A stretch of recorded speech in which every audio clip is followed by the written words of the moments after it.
En geno marani rio makare nyakorom gajuang machiegni ahinya chenro ni maro imore e Ramogi TV tarik na boro dwe mar 9/25 waiko ni weche manyien mag mosebedo ka timore odiechiengni mangima kabende wamedo luwo ni machiegni ahinya mag motendre kod wechego mag siasa parni en kinde mabende koro ikruok dhi mbele ne yiero ma adundo e kuonde chung' od bura kamotingo mago makasipul kachiel gi Ugunja. Wamilore nyakorom gajuang to mane chenro maro imore kaka pile okodi mbaka lai mar ote machuok na ria auchiel nono kama wantie live Facebook Ramogi TV ke imwa eskachiel gi Ramogi TV Kenya mbui mar YouTube Weche. Any official who is not ready to work with us in e-procurement, they can as well leave. Doho ochungo chenro mar chuno ni nyiewo mag sirikal tim mana e yor mbui kachiel gi chungo tije aput marango yore chulo ji ma oyudo midhiero e ng'anyo. Wasemako ji mokalo 300. Thoth gi osetere kot. Ma wach gi dhi mbele. Tend arita kwe Nairobi oyango ni medo jiwa pedha ne jonjore ma okok bomano kasani ma ok tin ne achije 300 kosemaki. E chenro makende kawuono wamenyo tend William Ruto higni 3 bang'e e sekta mar uchumi.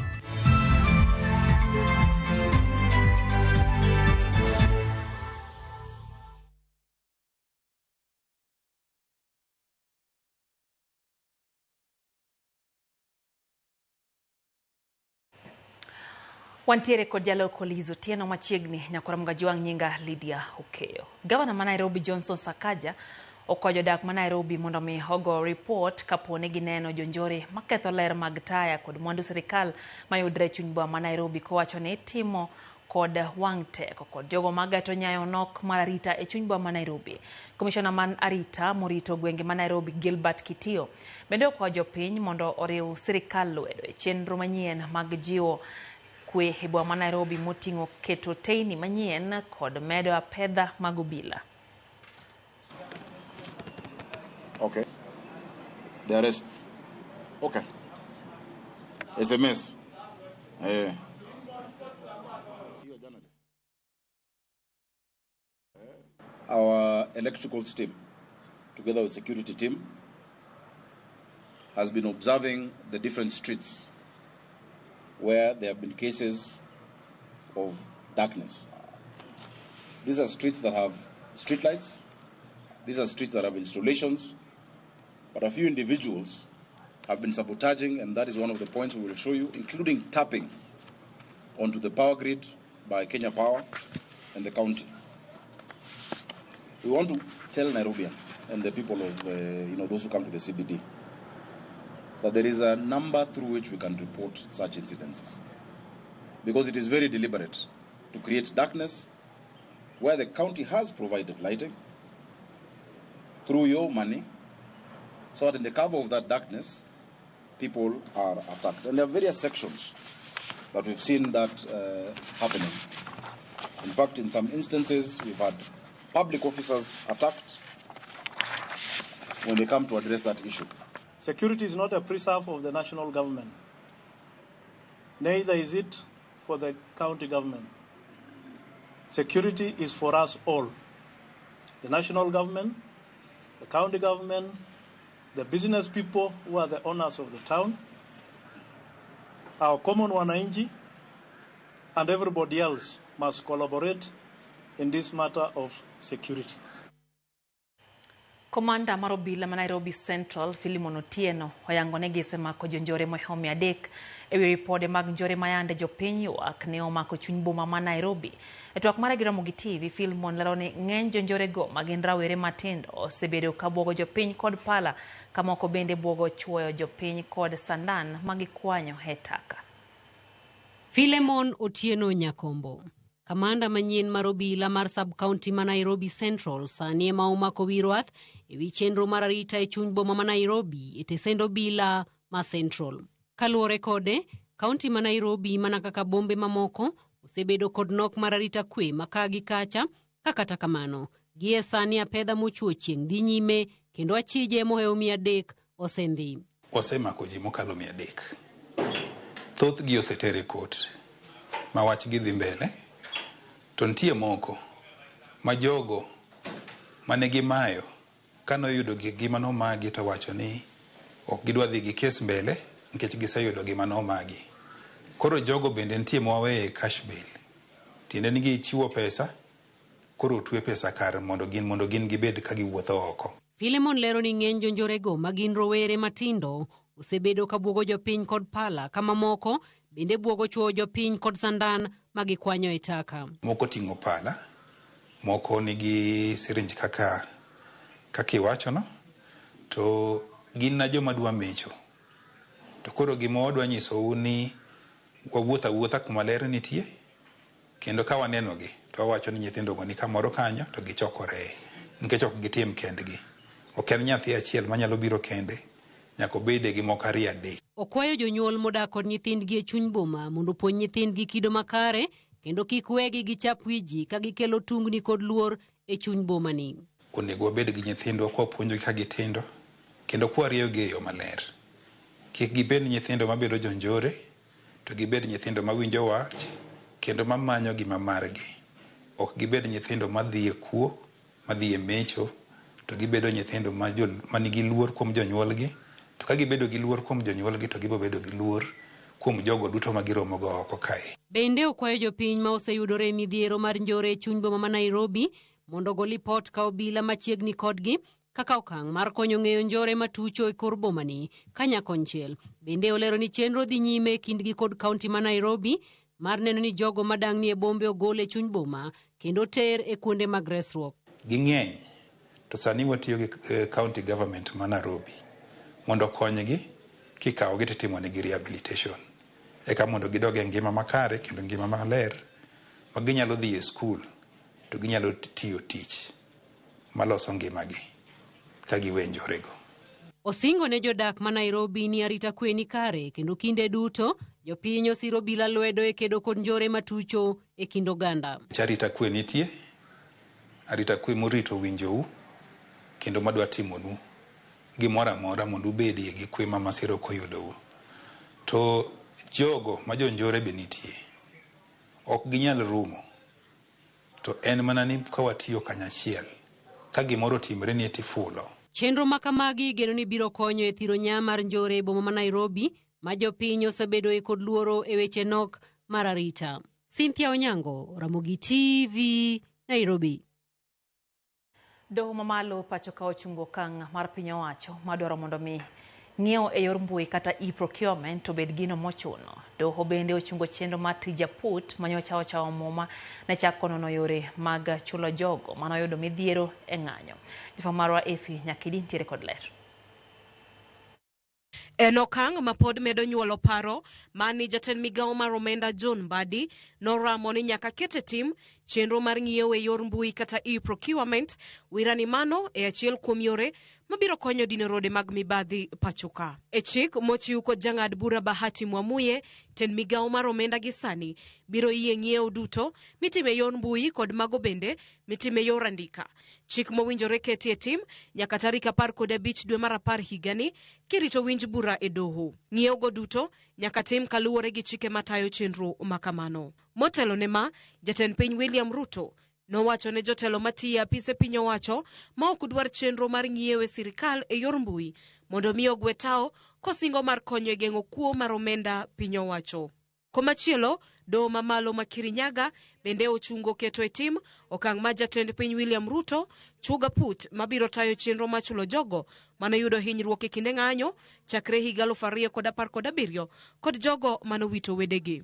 Kaluwore gi chik ma jang'ad bura Kizito Magare, jokanyo mag apudno ok nyal dhi nyime gi tich moro amora nyaka kanyo mawinj ng'ur manochwal e doho. Burano ibiro winj tarik 6 dwe mar 10 higani. Apudno ma bende nochamo muma juma mokalo nigi kwan duto mar ji 18 kotele kod Profesa Makau Mutua kaka jakom kod jatend riwruoge okinde pachoka Faith Odhiambo kaka jalupne. Efi Nyakidi, Ramogi TV, Nairobi. Obila e kaunti ya Mombasa osendhiyo achije 7 ma itudo gi wach loso modhi mag tedo ma oko puodhi kendo chwalo gi e dukni ne jo ohala ma bende uso gi ne jopiny tok chik. Ma en bang' goyo gona achijego kata ochendono mayangore ni chal ne osedhi nyime e thuolo mohewo dweche 3 mar loso modhigo kendo olo gi e kubni ma bang'e itero gi dukni kendo iuso ne jopiny. Joja oko ne gider koa e kaunti ya Mombasa. Apisas makedo gi mwandu ma okopuodhi ne otimo pedha e alwora ni Mashimanzi kendo goyo gono meche kod meche mag kubni manie olemo mar tedo mabende iloso e alwora ni e tok chik. Lwasi ma ilose modhigo ne en mano mitene luche kendo mochido ka luoro mantiere en ni modhigo kidek hinyo ngima oganda mathoth to chutho jogo matiyo kode. I've seen substantive number of cooking oil with the labels that have been repackaged here. As you have seen, it's very important that we are trying to intensify our operation in terms of goods that are being counterfeited related to health and safety of the public.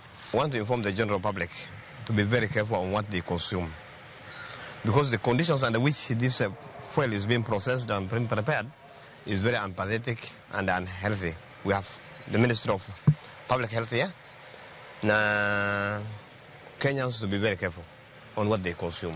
And we shall also ask the Kenya Bureau of Standard and to come forward, NEMA and everybody, to ensure that Kenyans are safe from such unscrupulous business people who want to make profit out of Kenyans. To bang' turo achiel kuom apise manie alwora no, apisas go makedo gi mwandu ma okopuodhi ne okone giyudo obok mabiro konyogi yango weg kar loso modhigo mabende iolo e kubni mag kambe 13 mopogore kapok ochwal gi e chiro. We have already secured some documentation today from the office that we have breaking today through the search warrant, and we are able to get some invoices and the vouchers and some registers that will give us more information on the distribution channel. So I think we are on top of the system, and we can be able to assure the public that we shall get hold of the items that are being distributed out there.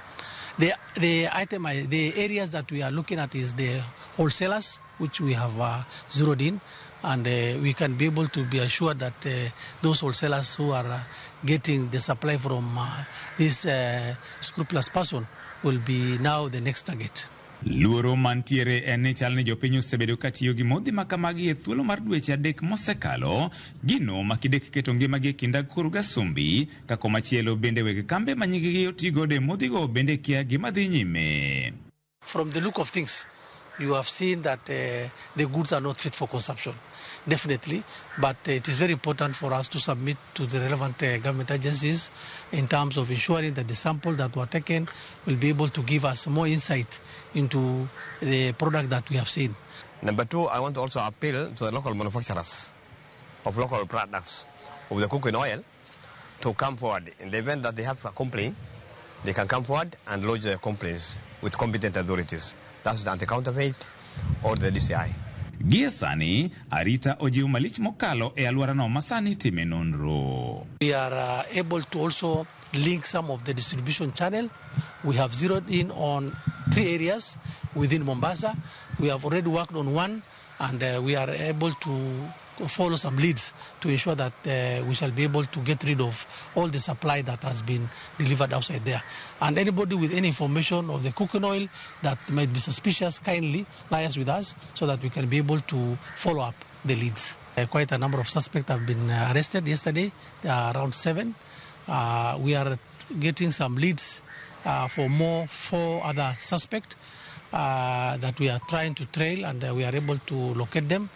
And I'm extremely sure that in the course of this week, we can be able to arrest them. Alwora ni moseyangi osebedi kitiyo godo e loso modhi mag tedo moko puodhi koro olor ka obila sani dhi nyime kod timo nonro margi mar yango adieri mantiere. George Aoko, Ramogi TV, Mombasa. Don bura mar ODM gikone toloro thuolo mar kawo nyinge jolar kombe yiero madundo ma ogunja e kasi pule kinde kunde chung'od bura mamoko motelo ne yiero ma chan bagi tarik 27 dweni. Magi timore seche mag jolar kombe go kwayo welo maler kendo ma onge mibadhi. Jafo maro Eric Wenga tire kod ler. Bang' thuolo e kombe mag jod bura moko mienjo e Thurka, oganda malap dhogi ndong ne kombe go ne dhi nyime grido kang' mar dino thuolo makamano. Jolar kombe e otiko mar ODM kawuono norure gi thuolo mogik mar ndikre gi motelo ne yiero madundo ma ichano bago gi IBC dwe mar 11 higani. An kaka jombuta Biro ma kao thuolo mara mondo mi atwe pesa kinandikra kaka jakanyo ma jakasipul kendo ma dhi ringo ng'wech mar by election ma kasipul bang' kane wasebeto mane en jaod bura marwa. Lemo musebedo kulemo kendo gihera musebedo kuketo omiyo chopo kama chopeni. Omiyo sani koro asetwe pesa ka, omiyo asedhi record mar the party ni I'm one of the aspirants. Od bura ma Kasipul nodong' thuolo tok jaod bura Charles Ong'ondo Were wito ngimane tok chwar gi magina gi jonjore gi kodwe mar ang'wen. Komeno nyaka sani oseywayo jolar kom 5 kama oting'o nyaka wuode owuon Boyd Were. Kaka ing'eyo nyithindo nyaka dhi sikul, jowa nyaka nwang' basari, nyaka wabed kod apaya, nyaka wabed kod yore mag thieth mopogore maber madhi miyo wabedo ngima maber. Maduong' moloyo mano, wan gi joma tindo miluongo ni Gen Z. Gen Z dwaro weche ma nyalo konyore go. Wach mar school fees mar basari mane chiwo sing'al fadek cha en orumo Kasipul. Ang'e kama dhi gole pesa ma joge yudi. Kom od bura ma Ugunja bende nodong' thuolo tok jaod bura margi Opiyo Wandayi gol kaka jatend migawo. Thuolo mare bende oseywayo jolar kom bura kama oting'o mane en jating' ndai mare Moses Omondi. Fredrick ZB Owino en achiel kuom jogo mane ochopo e log tich mar ODM ma chwalo nyinge motelo ne chenro mar welo. Kata kamano jolar komno kwayo duond bura mar ODM mondo ne ni welo bagi e yo man thuolo ka gichiwre keto kwe nyaka giko. To en kwayo marwa makende ni samwadhi dhi diero kendo welo mondo watim welo kod diero ma uhuyanga. Maonge gi mibadhi, maonge gi achich, maonge kod ywak, mondo ng'at miyiero kokalo kuom debe kato ene mwadhi miye thuolo mondo miyo dhi obednwa jakanyo. Kech kasekawo kom mar Kasipul to jok mochungo te adhi luongo gi to bedo kanyachiel. And in fact kata kapok achopo kanyo, adhi make sure ni kapok wachako kata campaign to all the candidates, all the aspirants te, including my brother Ajo, to gi jok moko manosetwe pesa gi, to gi jok moko the opinion leaders and opinion shapers mantiere constituency. Nyaka wadhi wabede one podium, one rally, mondo wang'is jo Kasipul ni wan joka ng'ato, wadwa ni mondo waket Kasipul obed mopogore gi kaka ne nitie cha. Mamana dhi kelo. Kasipul dhi bedo modongore, to kendo Kasipul. To komachielo bende, to duond bura mar UDA bende nodhi nyime gi ikruok ne yiero madundono, ka wuok tichni ne tend duond burano oredho tiko mar chama ma wiye ni mokum jolar kombe mag od bura gi MCA e yor nyalhodia kako kang mar rido sir motegno e alworago. We assure you of a free, fair and transparent and verifiable elections within the party. So mwende uko mungangane, and I'm sure UDA will emerge victorious in all the seats that we are going to be fielding candidates. Eric Owenga, Ramogi TV, Nairobi. Kapiny owacho mar Kenya Kwanza onyono higni 3 mar telo. Kenya osegoyo okenge mage e ruchumi e pacho ka. Jafwambo mar Walt Nyambaga menyonowa okenge ma jatend piny Kenya William Ruto osedhach godo kod ochumi bende kaka osebet. Kuom thuolo mar higni 3 mag jatend piny William Ruto, bang' chamo muma, Kenya osebedo kod tumro to kod tudruok e weche mag uchumi mosepodho kendo dongo e okenge mopogore e nengo mwandu mochuno mag udi. E higa mar 2022, Kenya ne kore owang'e wi pek mag ngima e kama bech mwandu mochuno e kod mago mag chiemo ne koro medo idho mokalo kipimo kod kaka medruok mag bech mwandu e atamala 7.5 maragete mag bengi maduong' The Central Bank of Kenya kama romo atamala 8.5 ne medo mana idho e dwe mar 8 kochomo dwe mar 9 mar higa mar 2022. Ma medruok mar pek mar ngima ne ochomo atamalo 9.2. Mimi nataka niwatangazie Wakenya ya kwamba sasa tumedhibiti uchumi wa taifa letu la Kenya. Bech mwandu mochuno e udi e kaka mokwon, milimili mar sukari kod michele ne bechgi oidho ka kilo 2 mar mokwon mar oduma ne uso shillings 180.8. E dwe mar 9 mar higa mar 2022, to bech sukari mar kilo 2 ne uso shillings 300. Ma ne ok ochiwo yot ne sirkand William Ruto e kendo ne jo Kenya bago ng'anyo pacho ka ywago bech mogo. Gitenore gi gik moko ariyo ma ka ok ong'i motegno to pod kata wati matek machal nade to gimonyalo yudo onge. Mokwongo ni siasa. wasebedo gi lwasi mok ni kare e yor siasa higni adek gi. Higa ka higa wasebedo gi gwenyruok okwongo nochakore ni en gomo weche mag chiemo, sufuria ne ji oting'o wigi. Bang' gomo mar ting'o sufuria ne wadonje finance bill. Mano osemiyo gik mabeyo madwa time e yor uchumi ok osetimore. Higni adek bang'e, medruok mar mwandu chung' mongirore 3.8 kipimo kod bengi maduong' Thurka, the Central Bank of Kenya, e agete mar nus higa.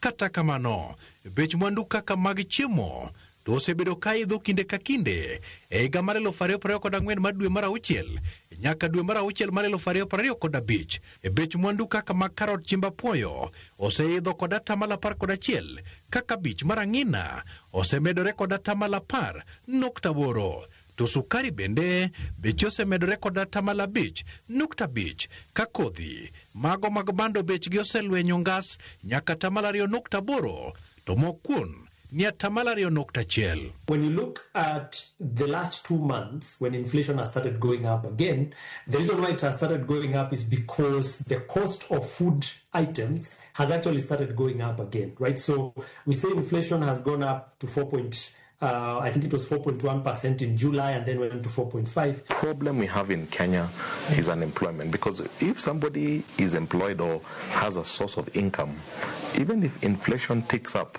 they can always substitute towards cheaper products. Kaluwore kod pek mar ngima, thoth jo Kenya odak mana mar ni achama thogo mar suna, e kendo ma omiyo onge keno malong'o ne ngima makiny. Mogo moro mane kane dhi e supermarket tiko ni kaw achiel, motedo kane dhi tiko ni kaw achiel kata kaw gik mamoko. Ne wadhi akere keke manok ber, mane dhano wiye jawil. Ne wawuotho nyaka gi mbugru kwa dhi e petrol station kwa dhi kaw mafuta nikech piny nodhi obedo matek. Gini pok waneno higni adek. Sirikal ne oneno ni ber mondo obedie kod yore mag nyayo chiemo pachoka, e kendo keto maine pur pachoka ka gikeyo mbolea ma nengogi ogonyore. Mokwongo ne gikelo gimiluongo ni fertilizer subsidy. Tiende ni mbolea kane idhi ng'iewo mondo iket e puothi chon kata ne ichulo 7,500. Sani en 2,500. Kendo king'iyo report mosegol, wan mbolea mosemi jopur nyaka ne chenro ne chakre gi jopur mosendikore mondo mi okaw mbolea ni ng'eny kabisa. Mano miyo yuto marwa obed e yor oduma, sani wan e 87 million bags higa achiel. Tiende ni omede kata malo 39. Keto pesa ofuko jopiny, e kendo pogo omenda ne mine, jobodaboda, kanyakla kod jochumbu to kod joanda swekra ne ochiwo thuolo mag neno ni obugo chumi pachoka. That does, it means now you have fewer people who have to support the household. So if you have a household that had 2 spouses who are working and one leaves, you have one person who has to take. So even that person who, even if he had disposable income, he now has to support a much. Pia kuna saving, sisi imetusaidia. Hii maneno ya hustler fund, pesa ambayo inatengwa hii ingekuja kupunguza gharama ya maisha. Olamaka kod kacha mag hustler fund bende en gino ma sirikand Kenya Kwanza kwano kaka yor bugo chumi. Sama nowacho ni hustler fund oketi, nokele mapiyo piyo kapok olos chenro makare mare minyalo mbete kaka watimo kata credits koyo makare. Bang'e to siasa bende donje ma jogo mane ok nie sirikal nowacho ni kawo pesa ni cham kik ichul. Odwaro ni mondo med jiwe mondo mi omed konyo joanda swekra matindo tindo gi obed mine obed jo bodaboda mondo mi giyud kaka gikonyre. Lakini jomoko wacho ni to 1,000 kata 2,000 konye gang'o. Koro ji ma jok ong'eyo nitiere mama ma kamoro 1,000 no kochiewo go gokinyi to gole hustler fund to dhi go chiro. Kenya nyalo bedo koting' matek kopo ni lokruok obede yore mag omo mauta e pinje ma oko, kaluwore ni okenge mag omo mauta mane otimnegi lokruok emomiyo bech modhi kod mauta ok osechikore.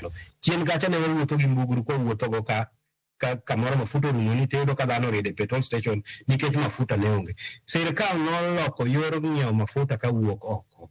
Mane gidhi giwinjore gi pinje ma golo mauta machalo kaka piny mar Warabuni kuma koro antiere ni. Piny ni kibire tiwinjore gi sirikal. Koro tene mafuta koro bira kendo ichulo gi e pes Kenya, ok chul gi dola. Maendi osemiyo wabedo gi yot kata ichulo bang' kinde mathoth malach. Chien kacha ne watimo gimiluongo ni auction. Bang' dweche adek tilando. Ng'ama dwa kelo mafuta en ng'ate wach ni biro kele e bei ma kama dweche adek molure. Walter Nyambaga, Ramogi TV. Dakan prario kod adek nyakorom gajuang ripodno okelnwa kanyo gi wota nyambaga terwa yo mokwonge chenro ni mar oimore asingo kao moko kuom pacho kapok wakao yueyo no nano kanyo ote mar Agri Kiboy wachoni NT Migori County wachono mora ahinya gi Ramogi TV erokamano ahinya kuom keto Ramogi TV beano kanyo kotho mulo wachoni omanye jotendo bila ma Kisumu bende ugoko mondo mi okony jopiny sani Kisumu jonjore moko monjo jopiny kendo mayogi wachoni nya aresa paga chielo kinyi ayanto johala monde chiro wachoni gionge kothuolo makare matimo hala geno marwa en ni kaunti ya Kisumu bonjo report ni kendo gibrono ni oketarita makare. Elijah Marshall wachoni entiro Yugis Nyang'ela wachono wuoro wuoro gima CS mar energy kod jatend KBS timo to kansa biro nego ganda matiekwa nikech modhi ma ok opuodhi masani uso ne jopiny ranyisi en mano mabende koro wanyise sigana no mano timore Mombasa. Beano kanyo ote mar Gordon Ayoro wachono wuora ahinya jonjore mamonjo ji machuo oganda gi sindan mawuok e taka wachoni en gima bende koro chando paraenyo. Pia jach mowacho kacha ni entie kodwa ka en Nyamasaria gima ma Brighton kaeto wachoni wach njore rochore kuonde te sirikal winjone wechegi oken ma Nairobi kende wacho kamano. Eneno ote mar Samuel Wodamani wacho kanyo ne tiere kodwa kanyo yo makare koya county ma Siaya wachoni oneno ka Jombuta en achiel kuom jogo ma bende dilaro komno gidwan burano mar ODM kendo dwaro tiko wachono kwayo negi hayo makare kaeto wacho ni campaign mag ODM gi kwayo mondo mi odhi obed ma onge kod koko kendo bed ma onge kod mibadhi e yo moramora. Eno bende Dr. Ben Maina wachoni Ramogi TV chopone makare to kwa serikal oride arita ne jopiny kamora mora dwaro arita wachoni arita osebedo karo chore kuonde ma odhuro. Vital Chieng wuoda game karariu to wacho kacha ni olo wechegi makare wachoni sani njore masani osieke piny Kenya ni dobed ni police more mtieko njore koso en yulo e tich wachoni en gima lit ahinya kara wachoni jonjore osebedo ka atimo njore piny Kenya to oke okang masani ochopene wachoni jopiny ema koro hinyore kaeto penyo to koro bro bedo nade kendo kwayo bila mondo mi horid arita oyo matinya korom gajuang chendo eno imore kikidhi mabor.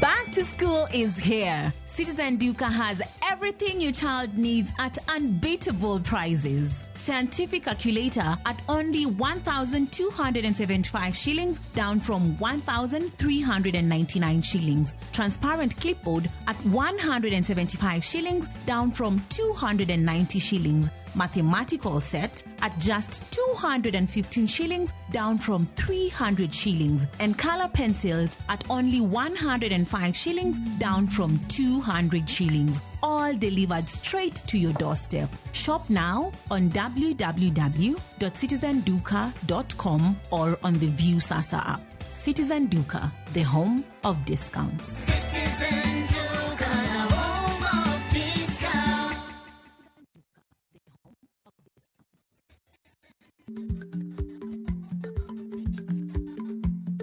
Jarik ni jamuod nyoyo gi goyo.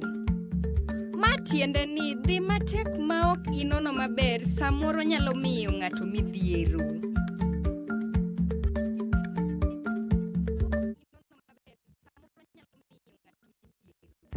Saa zingine mambo kupata bila plan. Gas ndio imeisha, landlord akuache upumue, mtoto ni mgonjwa na bado ni mid-month. Usijibox kwa noma.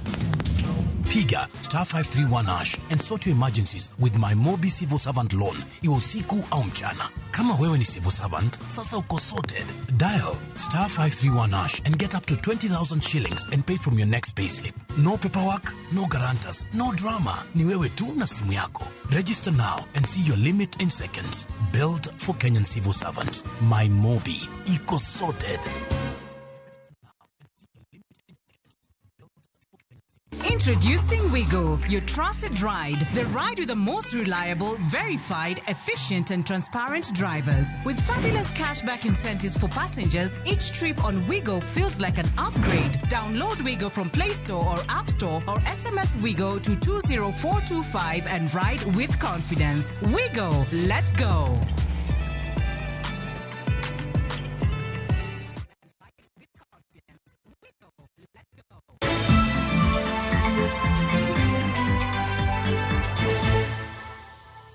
Machiegni kero nyakorom gajuang chendo eno imore wadhi mbele gi weche manyien.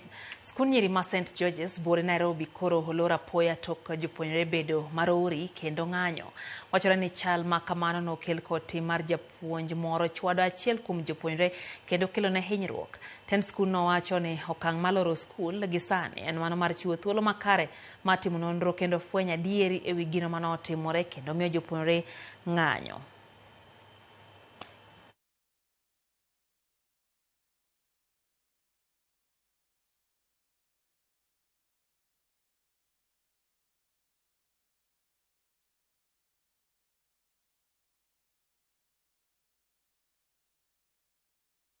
So when you cannot name the problem and when you as the head, you are faceless during a major crisis like this, there's a lot to question. Come across a situation of this kind, it is customary to close the school for a short while.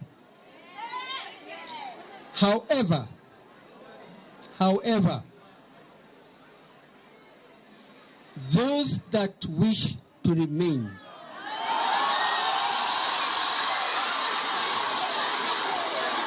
we have made a decision as the security team and the board that we declare the school closed.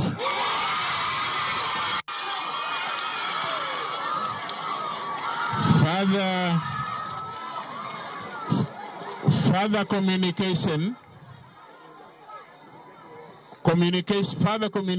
will follow. What exactly happened yesterday night? Investigations are ongoing. What are the preliminary information that you should... We are doing investigations. On what? On what transpired. Yeah? Kindly tell us what transpired. We are doing investigations, surely. Riwruok ma jochiw thieth matayo chenro mopogore mag thieth osiptende kata clinical officers ochiwo milome mar biro ng'anyo ka piny owacho kochopo dwachgi e thuolo mandalo 21. Kaluwore gi tend riwruogno, piny owacho kaachiel kod riwruog governors okosebedo katimo makare matieko midhiero mar clinical officers go kadhie kata obedo ni giseketo kenge machiko puodho mar sundo piny owacho. Healthcare workers cannot and will not tolerate continued systemic injustice, impunity, and blatant constitutional violation by the Council of Governors, and therefore, unless immediate corrective action or measures is taken, the caucus warned that an arrest in the health sector will be escalated within the next 21 days from the date herein. So we are calling upon the Council of Governors to respect healthcare workers. We are not even telling you to give us a standing ovation, no. Just respect healthcare workers for the delicate services that they actually deliver. Because if you don't have the doctors, if you don't have the nurses, if you don't have the nutritionists in the facilities, who will take care of your mothers? You will not be able to actually carry them all to the peripheries or wherever you usually take them. So let's promote collaborative governance and collaborative problem solving, where we're not addressing or masking issues. Piny owacho malo komakre kod tend county ma Siaya osedayanga gedo mar od thieth manyasani osiptal ma Siaya level 5 kod tieko gedo mar alap ma Jaramogi Oginga Odinga mayudre county ma Siaya. Kaka jafwambo marwa Steve Bikolero, gedo mar od thieth no ibiro time kidienje 3 ka kidienje mokwongo ibiro ger ward mar jotuo mantie kod otendni 500. Kuom thuolo malach, jopiny e kaunti ma Siaya osebedo kamanyo chenro mag thieth ne tuoche kaka kansa kind tuoche mamoko e osiptende maboyo kaka Kisumu kod Eldoret. Kata kamano, koro ginyalo yudo fungruok bang' piny owacho sidho gedo mar osiptal manyasani Siaya. Kalure kod goro manyien mar osiptalno, kar thieth ma Siaya koro biro bedo gi ward moting'o tendni 500 mag jotuo kowuok kuom 200 mantiere sani. Kopogore gi ward mar wakeni kod joma chuo, od thieth manyienno bende biro bedo gi wards moyiedhi mibiro chiwe thieth ne jogo man kod dwaro mong'ith kata specialized wards ne tuoche kaka mag it, kod kansa. Kalure kod jatend migawo mar thieth e kaunti ma Siaya Konyango, tielo mokwongo mar gedono bende biro neno ni oger kar chiwo thieth ne nyithindo mohewre kata children's ICU.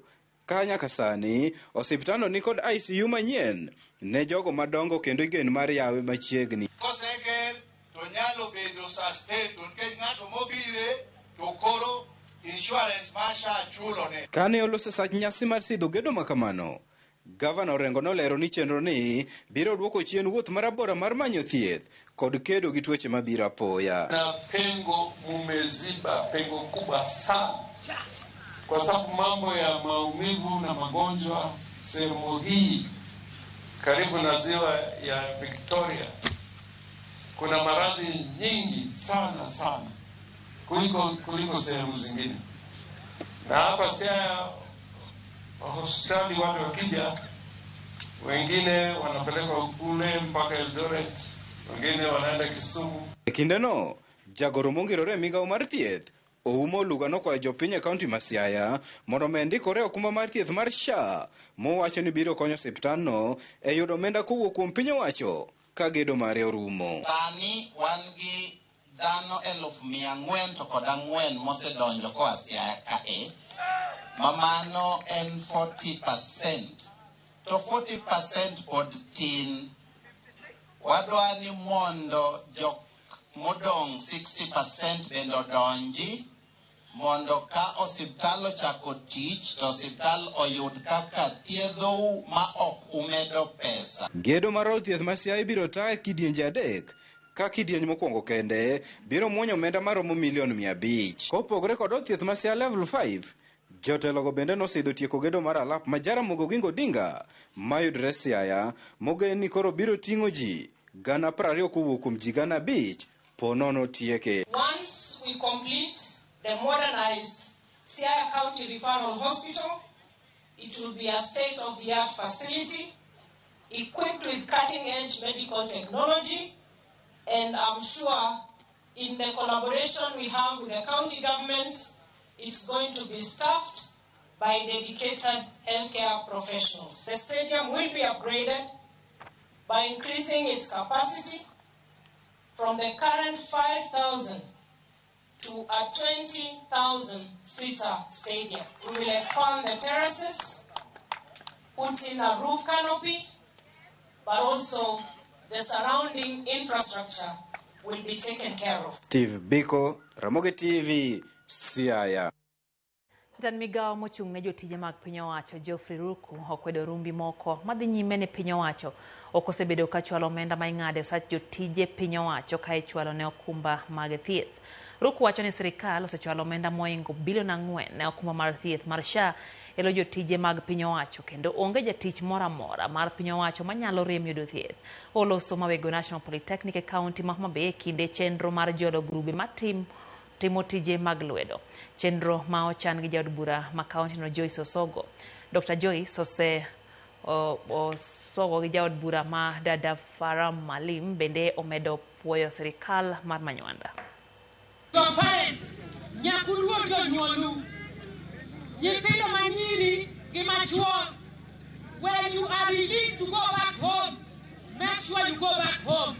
Okibale tok duka ng'ato, inyoni chip kisoda, ng'ato ziko nido gori, temako ich, nyathi koko mako ich, onyuolo nyathi, to wuon nyathi be nyathi. All the public servants in the Republic of Kenya, lazima tujitume, lazima tuwajibike kufanyia wananchi wa Kenya kazi vile rais anafanyia wananchi wa Kenya kazi. Zote industries za sukari zote zimekuwa revived. Cost of living Right now, it is less than half of what it was when he took over power. Kodhi County ma Migori bad migao mar piny owacho ma ochung'ne goyo chapa buge ma isomo Kenya Bureau of Literature KLB kautendre kod apis mar Ward Rep ma South Sakwa chiwo buge ma isomo manengo giromo $3,300,000 ne skunde mag primary duto 37 Ward ma South Sakwa mantie Awendo. Ma otimore e kinde ma piny mangima hingo odiechieng' mar yango nyalo mar somo kod ndiko mong'ere kaka International Literacy Day. Jojuma Negrer. Ma piny mangima ingo odiechieng'no ma iji wechego mag somo kaachiel kod ndiko ma bende ong'ere kaka International Literacy Day. Lipot yango ni kwanje puonje mathoth e piny Kenya pod nitie kod pek mar somo kaachiel kod ndiko. Lipot manogorruogno ma UNICEF higa mag 2013 yango ni kuom jopuonjre 10 mantie grade mar 6 e piny Kenya maromo 3 kuomgi pod thembo e somo gigo mondiki kod dho ngere. Lipot bende ogol kod uwezo e higa mag 2012 bende yango ni mana atamalo mag jopuonje 40 mantie grade mar 4 e piny Kenya ema nyalo somo gigo mondiki ma onego som kod jopuonjre mantie grade mar 3. Jokanyo sekta mar somo wacho ni pek mar somo kod ndiko osekel kod rem mar miyo jopuonje mise maber mar somo ma idendo kaka foundation learning. Chien kacha nyochi yudo ka samoro skul nyalo bedo maonge japuonj mondiki gi sirikal. Koro jonyuol ema samoro ndiko japuonj. Jopuonj wacho ni thoth sikunde osebedo kod pek ma oting'o nok mar buge ma isomo, nok ma jopuonj kod midhiech moko bende koro osemiyo keto mise motegno mar somo ok osebedo mayot. Wasebedo ka okwan gi facilities moromo nyithindo gidwaro mondo gisom maber. Samoro yudo ka nyithindo nitie klas to buge tin, koro onge kaka nyathi timo tich. Diana Olenjme na pis matiyo kod Kenya Bureau of Literature kaachiel kod MC ma South Sakwa Kenouma mane wuoyi kinde mane gichiwo buge ma isomo ne skunde 32 Ward ma South Sakwa e subcounty ma Awendo wach ni chenro mar chiwo bugegi en mar jiwo somo to ahinya kuom jopuonjre mantie nasari nyaka grade mar 3. Koro kancha na wuoyo gi jo Kenya Literature Bureau mondo giyie ka ginyalo konya gi buge moko ne giyie ma gikonya. 6 child cannot even read or comprehend class 2 work, then it truly saddens us. We have chosen to actually come and partner with the residents of Migori County to supply books in order to promote literacy. Jo nursery, jo grade 1, grade 2 kod grade 3. Ma e kama chakruok mar somo kendo an gadieri ni kony mwayudo kawuono dhi medo konyo nyithindwa duto te. Giwacho ni nyaka sani jopuonje mathoth onge kod mise ma otegno mar somo nikech ok ginyalo kata mana buge ma ginyalo somo. Challenge mwakale momiyo ECD ok dhi makare en ni pesa duto te pod owe malo in national government to function okel piny. Foundational learning is a devolved function. It is a function of the county governments. And Kenya Literature Bureau has got books that it has published and printed for this. MC ma South Sakwa Kenouma ni county ma Migori setemo keto mise ma otegno mar somo e kuonde somo duto mag nasari e county ma Migori. E ward na asegero ECD classrooms duto te. Momiyo koro nawacho ni mondo penjo gi mondo konya gi somo buge. Early learning has been a challenge. As a county government, we are bridging the gap by allocating resources towards the purchasing of teaching and learning aids. George Juma, Ramogi TV, Migori. Wachako kao yo machielo nyakorom jong mwalimu Jael gibolni ubanar kantere kaunti ya Migori wacho kanyo nginte kodwe chenro gimora hinya gi chenro no mara chiwo buge kaunti no kaita no kanyo bende gin kanyo Giroda Tembo gintere Migori giduto ginyare Clara kod Wode Eugene.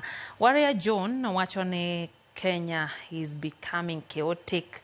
KEBS must take stricter action against counterfeit food. Mondo ng'e ni weche go motenre kod uso mag chiemo ma ok ne kare kotenre kod modhi miuso Mombasa ka Januari wacho ne winjo bed ne timo gimoro mondo neni oganda ok ochamo gik mantie kod kwiri.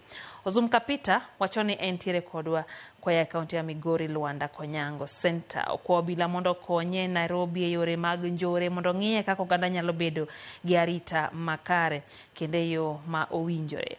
Beano kanyo ote mar Mandela Oniela kantie Kibiri Ward gi family mare wacho jotend Kenya omany kaka rawere yudo tije mondo minjore odogi e piny joma onge tije mantie kod thuolo mar timo timbe mag njore. Honorable James Oricho wacho ni entie Kisumu County okwa sirikal mamalo mondo med siro weche arita kwe county duto te mantiere pachoka mondo jopiny obedie gi arita makare kendo kwe seche magitimo ohandgi gik mopogore opogore gi Joshua Dul kantiere kod Weche. Wayo matin Nyakorom Gajuang kuom thuolo machielo waduogo wantie kod mago mag tuke bende kikidhi mabor.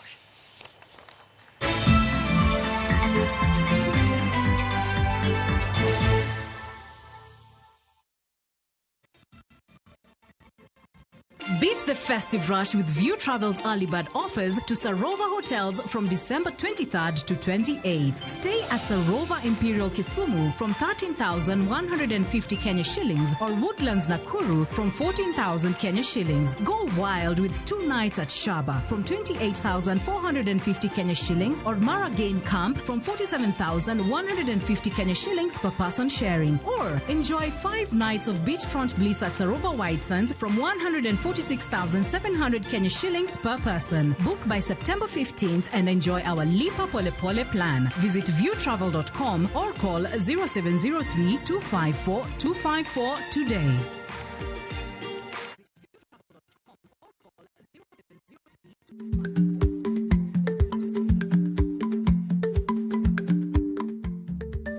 Dhako muol kadonjo, matiende ni bedo ni ng'ato ling e kinde ma owendo ok ofulo ni omuol. Samoro en kod kido mamoko.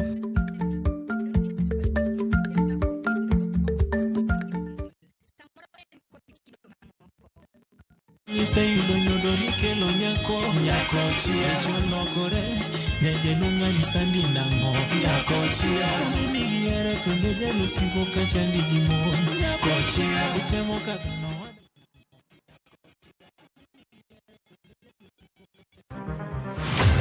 Chal mar pinywa en gima ichiko e mbaka ma obedo godo kanyachiel. Okoripo bed ni warito Trevor nyaka issue obedie. Nikech leadership is not just felt in a crisis. Chakre wach yuto nyaka somo, wach telo nyaka ngima mapile. Jopiny dwaro ni strategy kaka ng'ani lockdown. Owe ponde toka gwam. Penjo madongo dwaro duoko makare. Wachiwo duol maduong' ahinya. Jotelo, jotim nonro kod jogo matemo kelo lokruok. Kitwa mokwongo number 1 en ng'iyo kaka warito kendo wakonyo jopiny. Omiyo ka joka dhi marach to nyaka koro wanyisgi. Dwarore ni wang'e, wapenjre penjo kendo wayud duoko.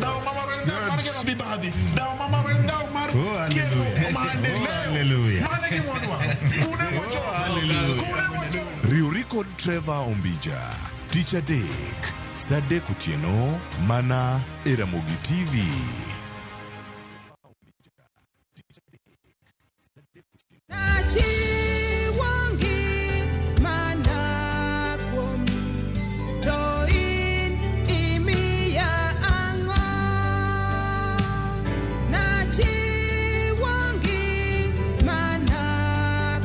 Mondi yud skiza tune mar wendni di mana star 812 star 784 hash to ise mana yude. Ramogi TV ene od jower duto te.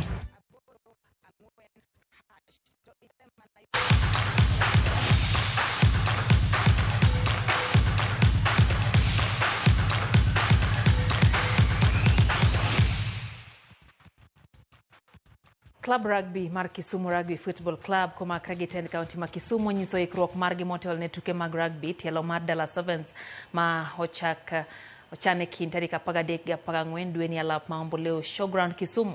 Kane giwuoyo tok romo gi gavana ma Kisumu Anyang' Nyong'o, jotend club mar Kisumu Rugby nowacho chenro magi mag dongo tuke mag rugby e kind rawerego. Gilero ni rawere biro bedo gi tuke margi chieng' Tich Abich motel ne tuke mag klepe madongo. Ten County ma Kisumu kotane kod gavana Anyang' Nyong'o nosingo mar wuotho kanyakla gi jobag tukegi kendo chiwo arita makare e kinde ma tukegi biro dhi nyime. Ma en tielo mogik e lig mar rugby e pacho ka. Omboleo ogamano kamigoyo mpira to wang' nyoro agoyo picha go iluongo ni rugby kisungu ma jomotegno man gago gi ema nyalo goyo kaka nyani.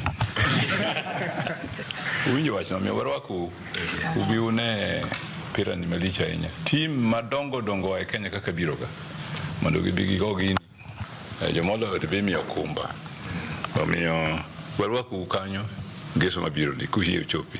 So apart from that, we also have an age grade bit of it. So on Friday, the 12th of September, we'll have a kids rugby. We're really focusing on making sure we empower kids early to play rugby. So watakuwa at Kisumu Polytechnic, mkuje msupport our kids also. To waikore nitie arita maber, kendo nitie chiemo mang'eny, kendo nitie tuke mang'eny. Costa Ojwang donjo kanyo, kendo bro medo miyo budhono bedo maber zaidi. Kendo on Sunday bang' tuke wangi Odongo Swag be biro kanyo. Warwako udala. Tim Kenya Harambee Stars biro rako egi tim mar Seychelles odiochieng' ma Kenya lap Moi Stadium Kasarani e tuke mag manyotiko tuke pinje mangima. Tielo mokwongo Harambee Stars nolo tim mar Seychelles gonde 5-0 kata kamano lokruok osebede timno masani itawo gi kocha Benny McCarthy. Kenya donje tugono tok tim mar Gambia logi gonde 3-1 tich abich mokalo. Kenya nyaka koro mako thuolo mar 5 e chung' mar timbe Group F, group ma otele gi tim mar Ivory Coast mantie gi points 19 tok tuke 7. If tomorrow they come with a completely different mindset and we go into the match with a frame of mind that we should be winning this game, we only create big problems for ourselves. So we respect every opponent that we play, whether you Ivory Coast or whether you Seychelles. We give you the respect that you deserve. And then when the match starts, then I want my players to be really switched on and really go for it, because obviously every game is an opportunity to learn and better yourself and improve. Players are focused on the match itself, not on the spectators, which hopefully will be an advantage to the Kenya, especially you've lost your previous match and looking forward to win against Seychelles. If the players are focused tomorrow, I think we would provide a better performance in this second match. I think every player wants to redeem himself, and it's an opportunity even us for the whole team to redeem ourselves, to bring back the hope, you know. So I think it's another opportunity yenye tutatumia ku bring back the confidence ya mafans na pia tusiwa disappoint tena kesho. Jarama Club Maradula Shabana FC no yore nyasi mar club na motesine Shabana D. Elap Magusi Stadium kai kinde no club no bende no tiyo gi thuolo no mar yango jotuk gi Manyien motelo ne tuke mag league. Tugo e kind club mar Shabana gi Pamba Jiji mawuok e piny libamba ma Tanzania no tieko odiochieng' no makende gi katugono no rumo modhi gonde 2-2. Kata kamano club mar Pamba Jiji no bido joloch kokalo e opich achoma bang' loyo gonde 5-4. Tend club mar Shabana bende no tiyo gi thuolo no mar dhialo jotuk gi machon mano osedhi rutaya kachiel gi jalno mano chako club no Dogo Khan.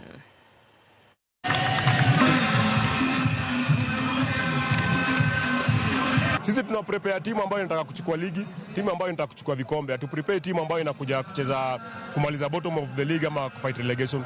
So Shabana from the word go iko kwa ligi, kuchukua ligi na kucompete kuchukua ligi. So mimi nazaambia wale watu wanasema ni ngumu, iwezekani, ni kitu inawezekana. Na wale players tuko nao na the management na the technical bench, Shabana iko kwa ligi kuchukua ligi. Nilikuwa naomba sana ningepata siku zingine za kuongezea kubaki Kenya kuweza kupata mazoezi.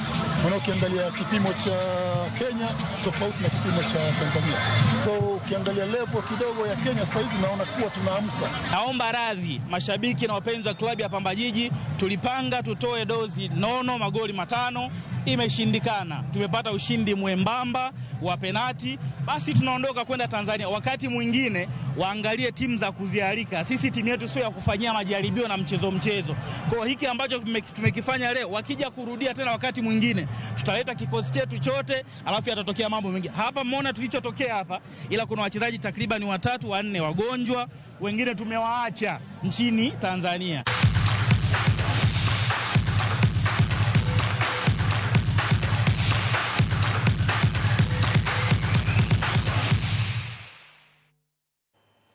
Kora mngajang mago majilani hero kamana henya kumketera mogitivi nyake sechegika koro to watieko mane chal wechego mag tuke kanyo neno kanyo ote maratabu marjusa kanti baro lengo wacho na mora hinya ki Ramogi TV weche gi chopo negi eyo makare.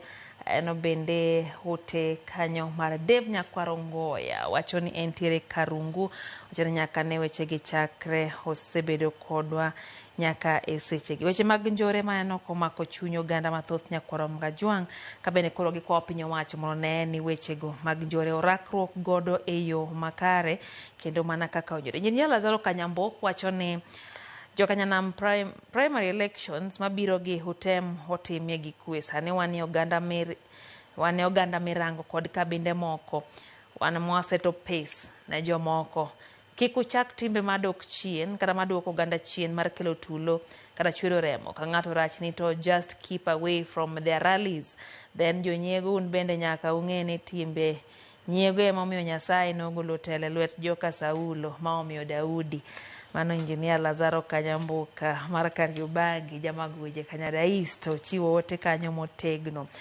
No bende ote mar Eriko Donald gin kanyo gi Gloria Vinka kaeto wacho kanyo ni harita tinde okethore, sirikal okeli harita nyato Dagoretti Nairobi iluongo ni Dagoretti Corner. Wacho ni kanyo bende weche mag harita osebedo ka okethore kendo ok ne kare. Ano bende Julius Ochieng wacho ni entie Nyamira kaito Baju Agri anani kacha in bende mtoto wa Juma wacho kanyo ni bende weche gi chopo ne yo makare ahinya. Levis Wanyanga wacho ni entiere Mfangano kono bende wacho ni weche gi osebedo ka chopo ne oganda kwa mana mondo miketi arita makare mondo mi oganda obed kod arita kuonde magintiere. Awiti Jarodi anani kacha wacho ni entiere kodwa kanyo gi Pastor George kaito wacho ni mora ahinya gi Ramogi TV. Jalo Felix Ondeng in bane ni kacho ni Mother Beatrice Nyakwarom Gajwang' nikech saa yie nalore kanyo erokamano ahinya kuom keto Ramogi TV elo timo ni weche gi ochopo ni eyo makare. Wagoni erokamano kuom keto Ramogi TV kinde duto moro ote bende wagoyo erokamano. Wasipigi ya Lokolizo Tieno kachiel gi director mara Alex Bado nyinga Lydia Hokeyo. Horiti masane hunen makare.